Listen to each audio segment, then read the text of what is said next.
کالا فخرج منہا فإنک رجیم۔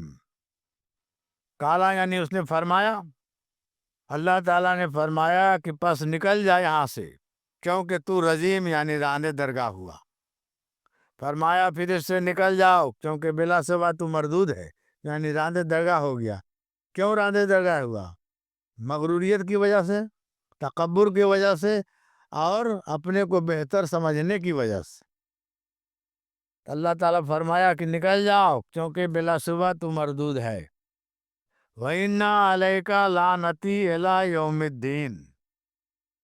وَإِنَّ یعنی اور بے شک، علیکہ یعنی تجھ پر، لعنتی یعنی میری لعنت، اور بے شک تجھ پر جزا کے دن تک میری لعنت ہے، یعنی قیامت کے دن تک تم پر لعنت ہے۔ قال رب فانظرنی الی یوم یبعثون، یعنی اس نے کہا کہ اے میرے رب، پھر مجھے اس دن تک کے لیے مہلت دیا جائے جس میں ان لوگ یعنی تمام لوگوں کو اٹھائے جائیں گے۔ یعنی اس نے کہا ابلیس نے کہ میرے رب مجھے اس دن تک کے لیے مہلت دے دیجئے جس میں کہ میں لوگوں کو بہکا سکوں، اس وقت تک کے لیے جب لوگوں کو اٹھایا جائے گا، یعنی قیامت کے دن۔ قَالَ فَإِنَّكَ مِنَ الْمُنظَرِينَ، کالا اس نے فرمایا پس بے شک تو مہلت دینے والوں میں سے، یعنی فرمایا پس بے شک تو ان لوگوں سے ہے جنہیں مہلت دی گئی، یعنی اللہ تعالیٰ نے ابلیس کو مہلت دے دیا کہ ٹھیک ہے تمہارا کام بہکانے کا، یا جو کرنا تم کرو، تم کو قیامت تک کے لیے مہلت دیا گیا۔ الی یوم الوقت معلوم، الی یعنی تک، یعنی مقرر وقت کے دن تک تم کو مہلت دی گئی، جو تم کو بھی معلوم ہے، ہم کو بھی معلوم ہے، یعنی اللہ کو معلوم ہے، اور ایسا لگتا ہے کہ اس کو بھی معلوم ہے، چونکہ یہاں پر معلوم لفظ آیا ہے، الی یوم الوقت معلوم، یعنی مقرر وقت کے دن تک۔ کالا، تب ابلیس نے فرمایا، کہا، ابلیس نے کہا کالا فبعزتک لأغوینہم اجمعین، کالا فبعزتک لأغوینہم اجمعین، کہا تو قسم ہے تیری عزت کی، اے اللہ تیری عزت کی قسم، میں ضرور بالضرور ان سب کو گمراہ کر دوں گا۔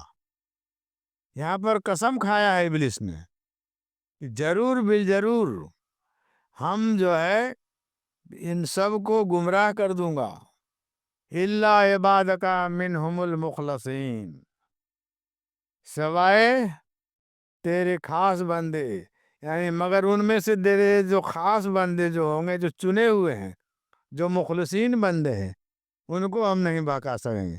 یعنی مخلصین جو لوگ ہیں ان کو وہ بہکانے سے باز آئے گا، قاصر رہے گا، یعنی ان کو نہیں بہکا سکے گا۔ تو مخلصین کون لوگ ہیں؟ نبیین ہیں، صدیقین ہیں، شہداء ہیں، صالحین ہیں، بزرگان دین ہیں، اور مومنین ہیں۔ باقی سب کو تو بہکائیے دے گا، یعنی مخلصین بندوں میں شامل ہو جائیے، یا مخلصین لوگوں کے شامل ہو جائیے۔ اگر مخلصین میں سے آپ شامل ہو جاتے ہیں تو آپ کا اللہ تعالیٰ کا کرم ہوگا، ورنہ جتنے لوگوں کو بہکانے کا اس نے وعدہ کیا ہے، بہکا کر جہنم میں پہنچا دے گا۔ کالا والحق اقول، پر اس نے فرمایا یہ حق ہے، یعنی سچ ہے، اور سچ ہے، میں سچ کہتا ہوں۔ فرمایا پھر حق یہ ہے، اور میں یہ حق ہی کہتا ہوں،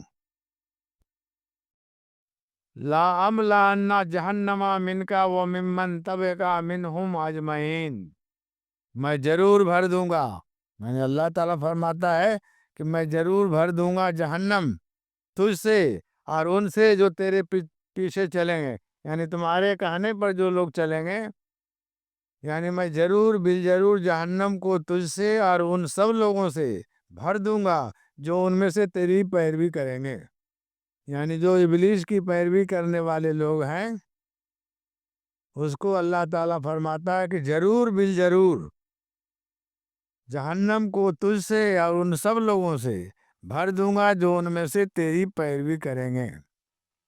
لہذا یہاں پر صاف ہو جاتا ہے، فَقُلْ مَا أَسْأَلُكُمْ عَلَيْهِ مِنْ أَجْرٍ وَمَا أَنَا مِنَ الْمُتَقَلِّفِينَ، کہہ دے کہ تم میں سے کوئی اجرت نہیں مانگتا اور نہ میں بناوٹ کرنے والوں میں سے ہوں۔ یعنی یہاں پر کہہ دیا گیا ہے کہ جو ابلیس کے راستے پر چلنے والے ہیں، جو اس کے نقش قدم پر چلنے والے ہیں، جن میں مغروریت ہے، جن میں جو ہے تکبر ہے، جن میں جو ہے سو حسد ہے، جن میں جو بہت بڑا، یعنی ایک تو ہوتا ہے کہ بخیلی ہے، جس میں بخیلی بھی ہے، بخل بھی ہے، یعنی کہ سب سے زیادہ جو ہے حاسد ہے۔ یہ تمام گناہ کبیرہ میں سے آتے ہیں، یہ سب کام کروانے میں وہ ماہر ہے۔ لہذا ابلیس کا کام ہی ہے لوگوں کو بہکانے کا، حسد کروانے کا، تکبر کرانے کا۔ یہ سارے صفات اس میں ہے، اور وہ اپنے گروہ کو بہت بڑا بنا چکا ہے۔ لہذا جو لوگ اس کے گروہ میں رہیں گے ان کا ٹھکانہ جہنم ہوگا۔ واقعی دعوانا الحمدللہ رب العالمین۔